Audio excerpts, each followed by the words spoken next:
নমস্কার, কেমন আছেন সবাই? আমি ফুজির মাম্মা। কয়েকদিন আগে ফুজির বাবা এই সাইকেলটা অর্ডার করেছিল। সকালেই নোটিফিকেশনে পেয়েছিলাম ডেলিভারি বক্সে রয়েছে। আর আজ ফুজির বাবারও সন্ধ্যেবেলায় ফেরার কথা ছিল। ফুজিকে সারপ্রাইজ দেওয়ার জন্য আমি আর নিচের থেকে নিয়ে আসিনি। ফোনে যে আমরা সাইকেলের কথা বলেছিলাম, তাই মনে হয় ও আন্দাজ করে ফেলেছিল সাইকেল আছে।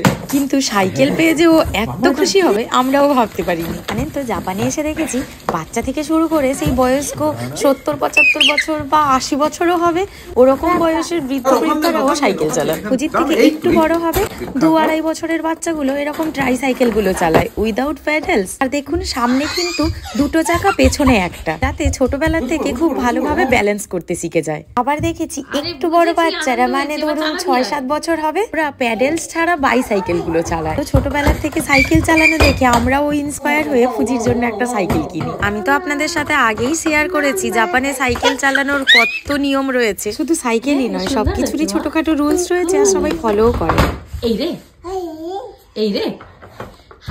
জানেন তো, ফুজি সাইকেলটা পাওয়ার থেকে একদম সাইকেলটা ছেড়ে থাকছে না। বেডরুমটা বাদ দিয়ে বাকি সব জায়গায় সব সময় সে সাইকেলটা নিয়ে ঘুরে বেড়াচ্ছে। ইচ্ছে আছে ফুজি 2-2.5 বছরের হয়ে গেলে ওর সাইকেলটা নিয়ে রাস্তায় বের হওয়ার। এখানে রাস্তাঘাট খুবই সেফ। বছর 7-8 বাচ্চাগুলো তো একা একাই স্কুল থেকে বাড়িতে ফেরে।